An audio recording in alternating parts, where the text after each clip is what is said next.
Genesis chapter 41. When 2 full years had passed, Pharaoh had a dream. He was standing by the Nile when out of the river there came up 7 cows, sleek and fat, and they grazed among the reeds. After them 7 other cows, ugly and gaunt, came up out of the Nile and stood beside those on the river bank. And the cows that were ugly and gaunt ate up the 7 sleek, fat cows. Then Pharaoh woke up. He fell asleep again and had a second dream. 7 heads of grain, healthy and good, were growing on a single stalk. After them 7 other heads of grain sprouted, thin and scorched by the east wind. The thin heads of grain swallowed up the 7 healthy full heads. Then Pharaoh woke up. It had been a dream. In the morning his mind was troubled, so he sent for all the magicians and wise men of Egypt. Pharaoh told them his dreams, but no one could interpret them for him. Then the chief cupbearer said to Pharaoh, "Today I am reminded of my shortcomings. Pharaoh was once angry with his servants, and he imprisoned me and the chief baker in the house of the captain of the guard. Each of us had a dream the same night, and each dream had a meaning of its own. Now a young Hebrew was there with us, a servant of the captain of the guard. We told him our dreams, and he interpreted them for us, giving each man the interpretation of his dream. And things turned out exactly as he interpreted them to us. I was restored to my position, and the other man was hanged." So Pharaoh sent for Joseph, and he was quickly brought from the dungeon. When he had shaved and changed his clothes, he came before Pharaoh. Pharaoh said to Joseph, "I had a dream, and no one can interpret it. But I have heard it said of you that when you hear a dream, you can interpret it." "I cannot do it," Joseph replied to Pharaoh, "but God will give Pharaoh the answer he desires."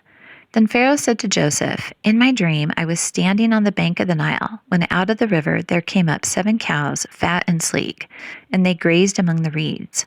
After them 7 other cows came up, scrawny and very ugly and lean. I had never seen such ugly cows in all the land of Egypt. The lean, ugly cows ate up the 7 fat cows that came up first.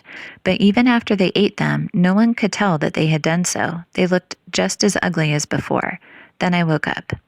In my dreams, I also saw 7 heads of grain, full and good, growing on a single stalk. After them 7 other heads sprouted, withered and thin and scorched by the east wind. The thin heads of grain swallowed up the 7 good heads. I told this to the magicians, but none could explain it to me." Then Pharaoh said to Joseph, "The dreams of Pharaoh are one and the same. God has revealed to Pharaoh what he is about to do. The 7 good cows are 7 years, and the 7 good heads of grain are 7 years. It is one and the same dream. The 7 lean, ugly cows that came up afterward are 7 years, and so are the 7 worthless heads of grain scorched by the east wind. They are 7 years of famine. It is just as I said to Pharaoh. God has shown Pharaoh what he is about to do.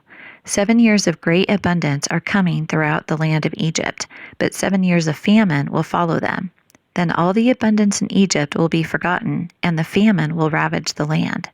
The abundance in the land will not be remembered, because the famine that follows it will be so severe. The reason the dream was given to Pharaoh in 2 forms is that the matter has been firmly decided by God, and God will do it soon. And now let Pharaoh look for a discerning and wise man and put him in charge of the land of Egypt. Let Pharaoh appoint commissioners over the land to take 1/5 of the harvest of Egypt during the 7 years of abundance. They should collect all the food of these good years that are coming and store up the grain under the authority of Pharaoh to be kept in the cities for food. This food should be held in reserve for the country to be used during the 7 years of famine that will come upon Egypt, so that the country may not be ruined by the famine." The plan seemed good to Pharaoh and to all his officials. So Pharaoh asked them, "Can we find anyone like this man, one in whom is the Spirit of God?" Then Pharaoh said to Joseph, "Since God has made all this known to you, there is no one so discerning and wise as you. You shall be in charge of my palace, and all my people are to submit to your orders. Only with respect to the throne will I be greater than you." So Pharaoh said to Joseph, "I hereby put you in charge of the whole land of Egypt."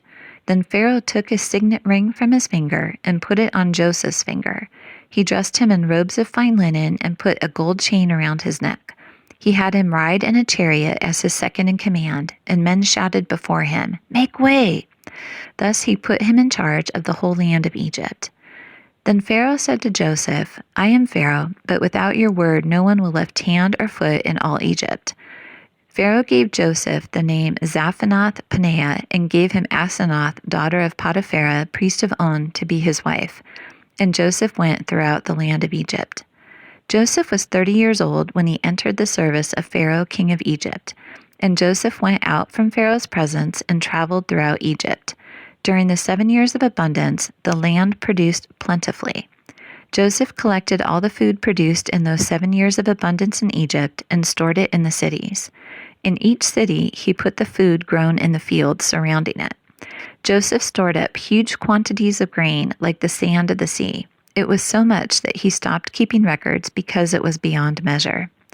Before the years of famine came, 2 sons were born to Joseph by Asenath, daughter of Potipharah, priest of On. Joseph named his firstborn Manasseh and said, "It is because God has made me forget all my trouble and all my father's household." The second son he named Ephraim and said, "It is because God has made me fruitful in the land of my suffering." The 7 years of abundance in Egypt came to an end, and the 7 years of famine began, just as Joseph had said. There was famine in all the other lands, but in the whole land of Egypt there was food.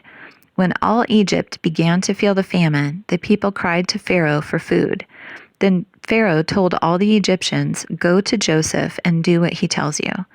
When the famine had spread over the whole country, Joseph opened the storehouses and sold grain to the Egyptians, for the famine was severe throughout Egypt. And all the countries came to Egypt to buy grain from Joseph, because the famine was severe in all the world.